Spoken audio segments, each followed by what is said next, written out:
Hello. Welcome back to the Space Gulag. Today we're going to find out the rest of our story of what if Yoda raised Luke and Leia. Before we begin, special thanks to our patrons, voice actors, and everyone else part of my team. And, well, thank you for your continued support while I'm moving in. The audio should sound much better in this video. Otherwise, our story continues as Yoda looked at the children. Yoda wasn't really sure what they were talking about. The words, "who died," rang out throughout his ears, and yet he couldn't figure out who they were referring to.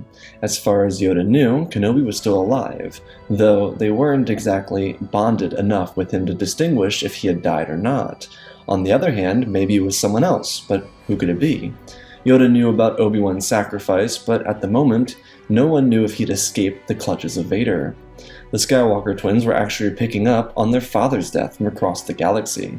Maybe it was how their mother died so traumatically, and they connected to their father through the Force, or maybe it was simply the Force just worked in mysterious ways within their family.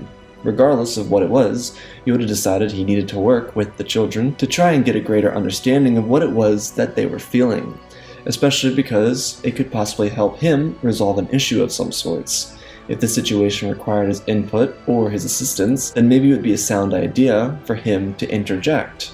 So, Yoda had both Luke and Leia sit down inside of the hut in the living room area. He told them to close their eyes and focus on who had just passed away.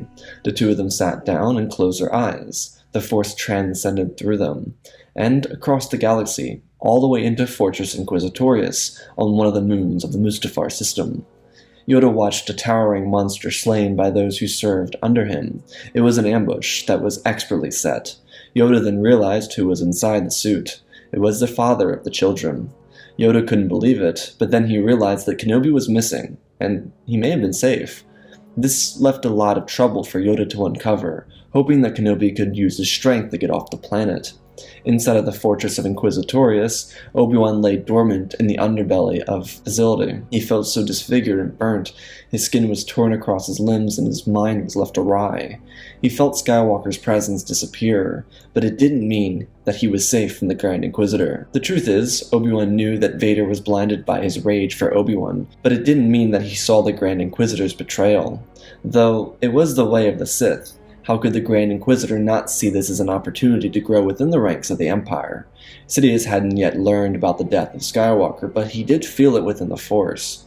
Obi-Wan looked around, wrapping what little of his garments around himself to keep himself warm, as he pushed himself up the wall and gained some footing. Obi-Wan crept around the corner looking for a way out, and then he saw a couple of Imperial pilots walking towards him. This would be a perfect escape route, but TIE fighters didn't have hyperdrives. The Empire was so foolish for not including them inside of the TIE fighter, their main fighter. Obi-Wan looked around and found a little area to climb up to avoid the pilots as they walked by. Obi-Wan grabbed his arms and held them so that the burns and scars didn't rest against the cold metal of the corridor. Obi-Wan was in a lot of fear too, because he realized that if his open skin touched the metal, it could get stuck to the metal, meaning he'd have to rip it off. Another endeavor of pain he didn't really want to experience, especially how icy cold the bottom of Fortress Inquisitorius was. Obi-Wan heard more voices coming down the hallway. It was two Imperial officers. Obi-Wan wasn't sure if there was a Landa shuttle present on the base, but if there was, his best means of escape was through an Imperial officer uniform. An Imperial officer uniform while donning the beard of a Jedi Master. Obi-Wan jumped down from his little seam in the wall and used the Force to throw both of the Imperial officers to the opposite sides of the room. Obi-Wan looked down and grabbed the garments of the one officer who looked to be about his size. Obi-Wan replaced his outfit with what he needed and then searched around the base for any sign of a medical bay. He walked around keeping a stern presence as best as he could while doing so. It was very hard, his legs were very hurt, and his body ached like it had never before. Obi-Wan also knew that his beard would be a dead giveaway. Kenobi launched himself into an adjacent room when he saw a group of stormtroopers coming his way. Obi-Wan looked around, and it was his officers' quarters. Obi-Wan made his way to the mirror inside. He looked down at a little droid stationed at the sink and turned it on. The droid got to work and shaved his entire face, removing the classic beard of Obi-Wan Kenobi. Obi-Wan looked beneath the sink and found some Bacta patches and took all of them, laying them on the most injured parts of his body and letting the Bacta sink into his system. Obi-Wan also searched the medical drawer and found nothing. Of course, Obi-Wan turned and caught a glimpse of himself in the mirror and chuckled, talking to his reflections, saying that Satine would have been head over heels by now. Obi-Wan smiled and turned around, feeling much better as a Bacta made its way throughout his bloodstream. Obi-Wan looked at his ID badge and then remembered the name as he left the room, walking like an Imperial officer, barging past anyone who walked in his way. Obi-Wan's officer uniform was very high-ranking, and so he had the authority to be anywhere he wanted to be. Obi-Wan was feeling really good and thought about sneaking into the intel room, but he didn't know where it was, and knew that if he were unfortunate enough to come across any of the Inquisitorius, then he would be in for a struggle. The Bacta surely helped, but it wouldn't have him at 100%, nowhere close. Obi-Wan decided it would be best to try and just escape the fortress instead. He was able to manage his way all the way to the hangar bay, to which he found himself an Imperial shuttle waiting. Obi-Wan stormed into it and walked up to the cockpit. There were 2 Imperial pilots sitting there. They asked him what he was doing, telling him that this was Lord Vader's personal shuttle. Obi-Wan asked them if they had heard the orders. They asked what he meant, and then he used the Force to rip them from their seats and throw them into the ceiling of the ship. Kenobi jumped up into the cockpit and raised the shuttle off the ground, flying it up into the atmosphere and jumping into hyperspace, escaping the Mustafar system. Inside of the fortress, the Grand Inquisitor contacted the Emperor, informing him of Lord Vader's failure. The Emperor was unfazed by what the Grand Inquisitor was telling him. The Grand Inquisitor continued by telling the Emperor that Vader's focus on Kenobi lost them the path and allowed countless other Jedi to escape from them on Raxus. Sidious did know about this, and he was furious, but Vader was his best agent, nonetheless, and now he was dead. The Emperor didn't know who it was that did it, but he did have his assumptions, because the highest-ranking Imperial officer on base reported to the Emperor that the Grand Inquisitor told the entire base that Lord Vader had betrayed the Empire. Coincidentally, this was the same officers whose uniform that Kenobi took.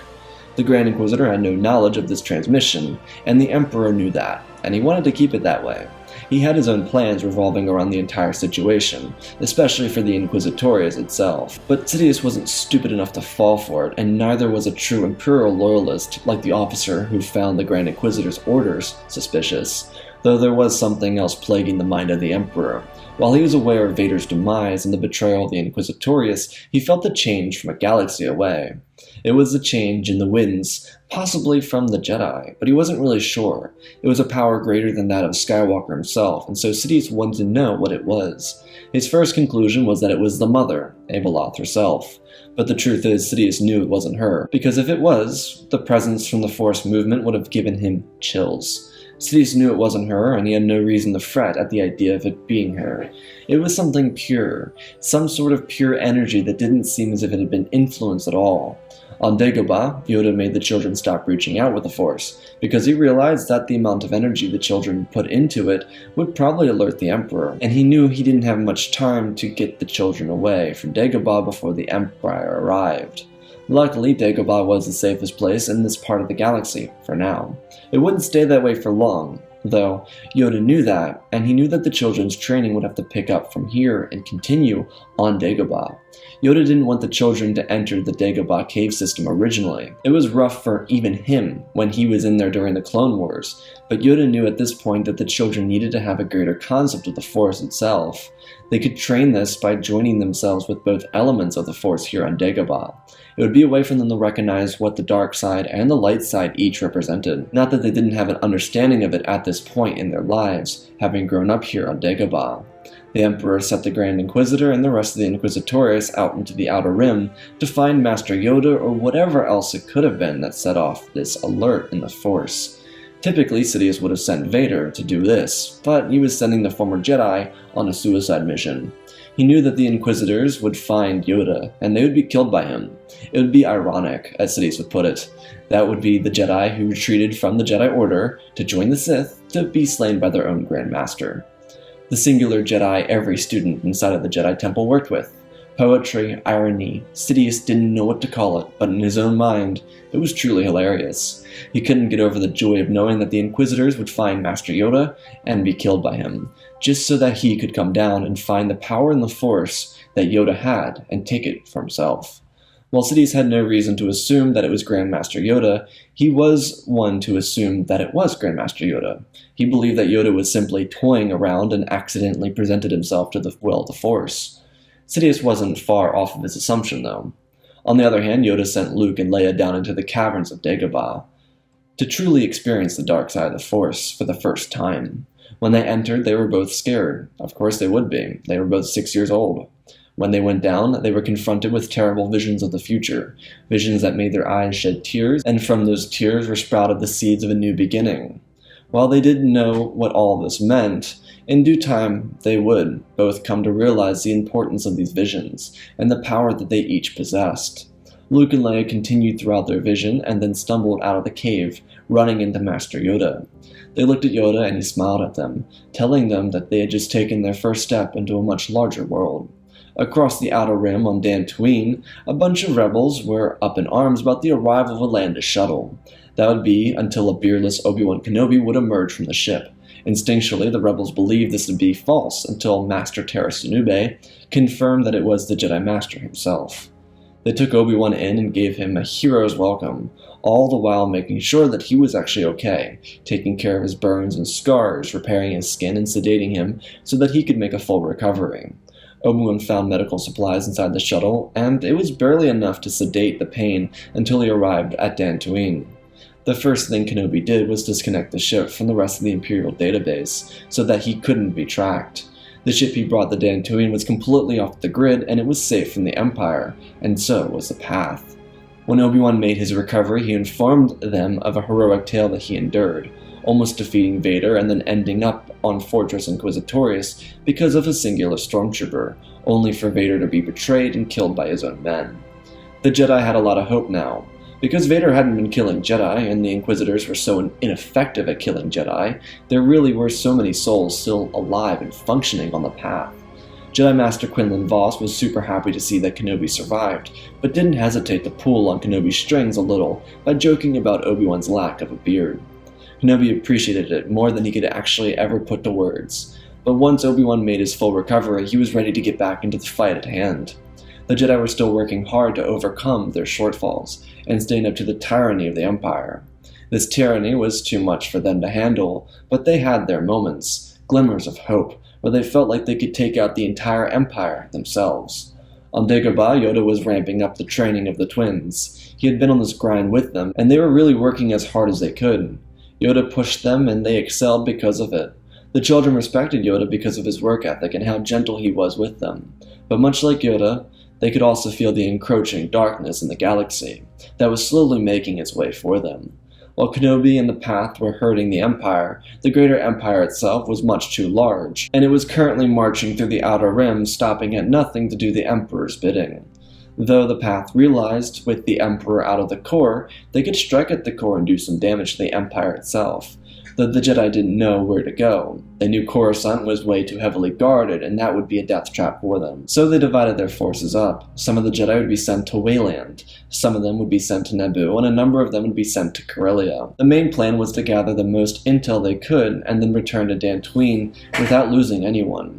The Jedi would find Mount Tantus on Wayland, they would find a young girl who was extremely powerful with the Force on Naboo, and on Corellia they found what they expected, the Imperial war machine in production. The Jedi took the little girl from Naboo. She was a fiery young redhead, and she was very obviously tortured by Sidious, to use and focus on the dark side of the Force. And so the Jedi would try and help her the best they could, because they didn't know what else to do. They couldn't just leave her. The Jedi's main concern was what the Empire was constructing on Wayland inside of the Imperial facility. As months dragged on, with the Emperor scouring the Outer Rim, he would eventually find the essence of what she was searching for. The remaining Inquisitors found Yoda stationed on Dagobah.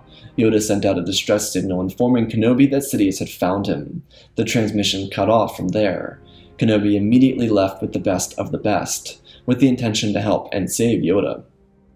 The rebels had some starships, nothing much but maybe enough to rescue the former Jedi Grand Master and the Skywalker twins.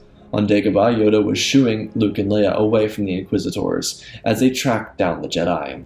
Yoda hopped through the air, cutting them down one by one as the Emperor arrived on the planet. His presence turned the forest into night and the swamps into death itself. Yoda feared for the children as he ushered them away, defending them from the Inquisitors, who died one by one at his hands. Sidious's guard followed him as he slowly followed the Jedi Grand Master. The Grand Inquisitor tried his best, but he was the final Inquisitor to be cut down. Still alive, but cut down by Yoda. The Sith Lord looked over at the Grand Inquisitor and shot lightning into him, killing him slowly before turning to Master Yoda and asking him if he believed the children would be saved from him. Yoda nodded his head and leapt forward. Sidious ignited his lightsaber and dashed into combat with Yoda. The two old masters of light and dark fought endlessly on the battlefield of the swamp.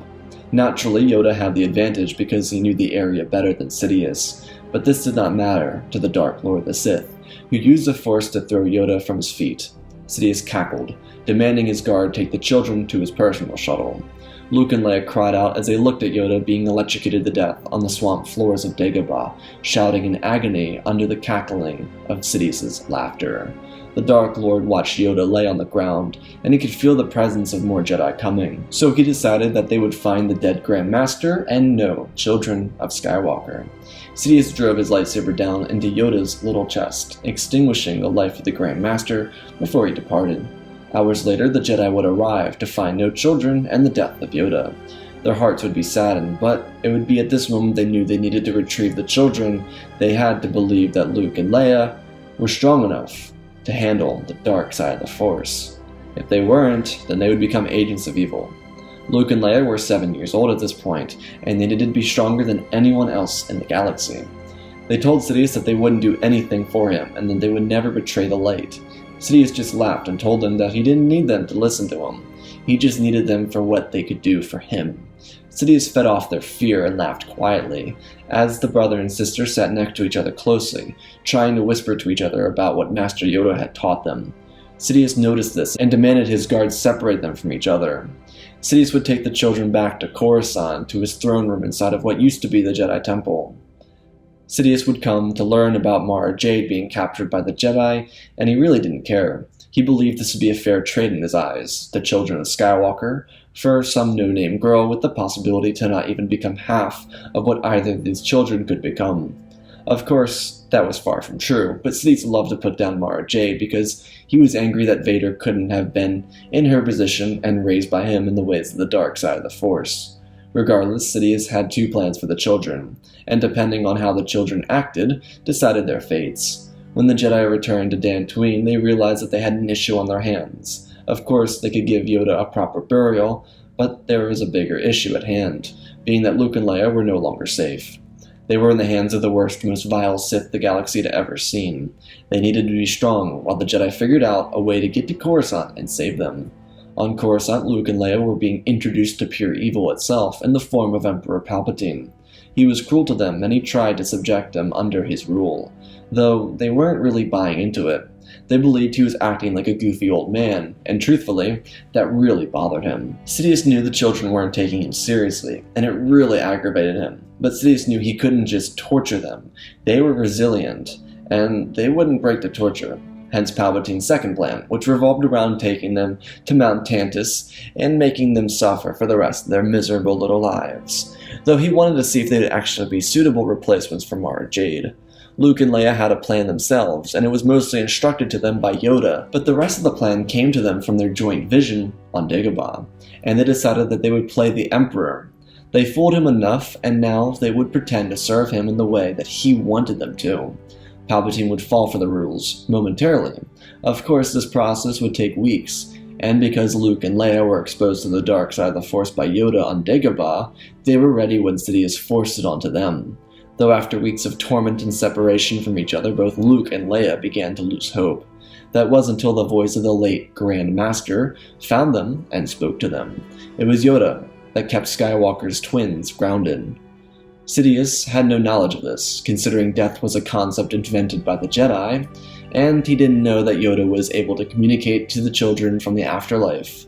The Skywalker twins grew a lot from their short stint with the Emperor, because they harnessed everything that he taught them, but they didn't get controlled by it. Though after a few weeks, they were almost broken to their core. Palpatine was getting through to them, and his forceful nature was causing the twins to fear what they could no longer resist in the dark side of the Force. And when they were awoken by Palpatine's guard and brought into the training facility inside of Palpatine's throne room, the children were ready to fail. The children were woken up like this on a daily basis ever since their arrival on Coruscant. The moment they looked at the Sith Lord, they knew it was over for them. They knew they no longer could do this, and they looked across at each other from across the room, and feared the idea of becoming servants to the dark side. Sidious was so pleased with himself, and he continued forcing the children to do his bidding. And then the wall exploded open, sending the royal guards across the room.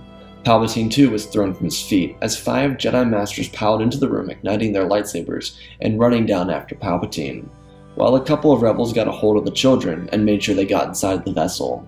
The 5 Jedi moved forward. Obi-Wan, Obi-Wan, and Coleman Kaj were the only 3 Jedi Masters remaining from the High Council, and they swung forward while Terra Sinube defended the children, and Quinlan Vos tried his best to keep up with the other 3 Masters. Master Rancis was very old, but he moved very well, especially with the other Jedi with him. Sidious was completely blindsided, and he didn't actively carry his lightsabers because, well, why would he? What reason would he have to do so? And only now did he realize the issues with his decisions. Sidious shot lightning as a defense, and the Jedi moved to defend themselves, but the truth is they were too sparse to be stopped by Sidious in one move, and so they swiftly cut through the Emperor, killing him. The Jedi quickly made a retreat, and instead of leaving the planet, their vessel ran along the bottom of the city until it could enter the lower levels of the planet itself. The Jedi would hide out down in level 1313 for about a week and a half before they used public transportation to bounce off-world. One would think Oppo Rancis would be a hard sight to miss, but the Jedi used a cargo vessel, not a passenger vessel. From their destination, they would hitch a ride to Dantooine. The Empire was in another galaxy. Of course, the trouble for the Empire was the loss of their Emperor, but the Empire was far from fragile. It was 7 years into leadership and had established a regime built on military power, and came in 2 phases from the Imperial military to pick up the slack. The Emperor's loyalist and Grand Moff Tarkin, who would swoop into the Imperial Senate like the Angel of Death, would announce himself as a new Emperor of the Empire. The Imperial Senate didn't actually see an issue with this. Tarkin was frequently seen by Palpatine's side, and so they believed that this is what Sidious would have wanted. Truthfully, Tarkin took a hold of the role of Emperor and began to set a contingency plan that the Emperor would have wanted to be enacted. The contingency requested that his body be sent to Mount Tantus for reconstruction and resurrection. On the other hand, Grand Admiral Thrawn would be taking up the mantle as leader of Imperial militaristic operations. As for the rebels, they would retreat into silence. Without Yoda, Obi-Wan realized that Luke and Leia were the future of the Jedi, and so he brought together the collective minds of Terra Sinube, Oppo Rancis, Quinlan Vos, and Coleman Kaj, of course, and himself, to take up the training of Luke and Leia. Little did Obi-Wan realize the significant impact that Yoda had on them from the afterlife. While the galaxy would face turmoil under the new reign of Tarkin, the years would creep by faster and faster. Tarkin also had no access to Force users. The Inquisitores were gone, and as for the Sith, other than Maul, were essentially extinct. And in 10 BBY, the Crimson Dawn would be completely eradicated by the Empire. Maul would go into hiding, but the only hope he had for anything was pretty much extinguished as he lay in waste on Malachor. The training of Luke and Leia would extend from the Force and lightsaber combat into their excellent ability to pilot starfighters, passed down from their dear old dad, of course. The pilot training was suggested by Kenobi, obviously, knowing how much Anakin would have wanted to teach his own children how to fly. It was like integral to knowing Anakin, and none of the other Jedi Masters knew why Obi-Wan was so focused on teaching the Skywalker twins how to fly. But Luke and Leia were so incredibly talented as pilots, and when they reached their late teens, they were some of the best the Rebellion had to offer. Though by this time the galaxy looked much different. Tarkin cracked down on the Empire much faster and much harsher than Sidious did, and so incidents popped up faster than they would have otherwise. Lothal had a successful rebellion without the death of Kanan Jarrus due to his serving with the Jedi in the Path, though because of the Ghost Squadron they were able to deliver the rebels a new Jedi in Ezra Bridger, a young boy who would begin training with Quinlan Vos. On the other hand, Ferrix and Aldhani were making headlines galaxy-wide. The rebellion was very present, and the Empire was ready to silence them. Tarkin had no issue silencing Thrawn and forcing the TIE Defender program down the exhaust shaft, though there was an issue. Tarkin's focus on the Death Star, and his excommunication of Director Krennic, he forced the project to be complete way before it was ready. Tarkin was going to test the Death Star on Dantooine, even though it was obvious the rebels had left this planet years before. Tarkin gathered the entirety of the Imperial military force for the test. Thrawn, Yularen, Piet, Gideon, just a few of the talented great Imperial officers present on the starbase. Tarkin was so incredibly proud of his project, especially because the restitution projects for Palpatine weren't exactly going successfully. So Tarkin really needed this to be a show of his effectiveness as Emperor, especially since he was planning on dissolving the Imperial Senate not long after. So, with the best of the Empire gathered, they ignited the full reactor blast over Dantooine, and instead of detonating the planet, the ill-constructed Death Star ripped itself apart from the inside out and shattered, destroying the entire support fleet station next to it and creating a catastrophic, apocalyptic event for those who lived on Dantooine on the remote planet itself. The Empire would try its best to cover this up, but the incident was so widely known that it eventually reached the public, and it revealed that the Empire had built a superweapon that could destroy planets, only for the Empire to arrogantly self-implode on itself. There was a lot of issues with this. A lot of people died in the Death Star blast. Several families lost family members, and that was kind of an issue. Secondly, people didn't like the idea of just blowing up planets. Truthfully, had Tarkin allowed Krennic to oversee the production of the Death Star, the only real issue they would have had was an exhaust port. But because Tarkin got rid of Krennic, he also got rid of Galen Erso, the chief officer ahead of the Death Star's production. The Empire had a complete power shift. With Tarkin gone and the revelation of what he was up to, the Empire caved in, and all it needed was a little push. That push was led by the rebels, and the name that many during the Clone Wars knew so well. Skywalker led the rebellion against the Empire at Kuat in a surprise attack. The attack wasn't to take over Kuat, but to disarm the weapons of mass destruction. The idea was fronted by Leia. She believed that the people, if they saw the rebels disarming the Empire, would see it as an act of defiance towards a way of life that demanded terror. She believed that people would see this act as resilience, as strength. And so, when the rebellion attacked, they busted through the lines of the Imperial destroyers and landed critical hits across the Kuat drive yards. This move was a hit and run, done solely with starfighters, and so the Golan platforms and star destroyers couldn't do anything to stop the rebel advancement, because ion cannons don't tend to hit starfighters too well. The rebels jumped in and jumped out of hyperspace, though truthfully this wasn't the biggest concern from the Empire. Sure, the name Luke and Leia Skywalker would make headlines, but the Empire itself was turning on itself. Instead of a galactic civil war, it was an imperial civil war, created by the power vacuum and the lust for power that several imperial officers had. Without any central government, thanks to Tarkin's disabling of the Imperial Senate, there was no one who could grab the reins and slow down the crumbling of the Empire. Now, to preface, the Senate wasn't actually dissolved, but per Palpatine's plan, Tarkin whittled it down so much that it was more so a state figure with absolutely no power, ironically. So, with no power, the only power that could be achieved was through military strength, which worked really favorably for those with a large fleet.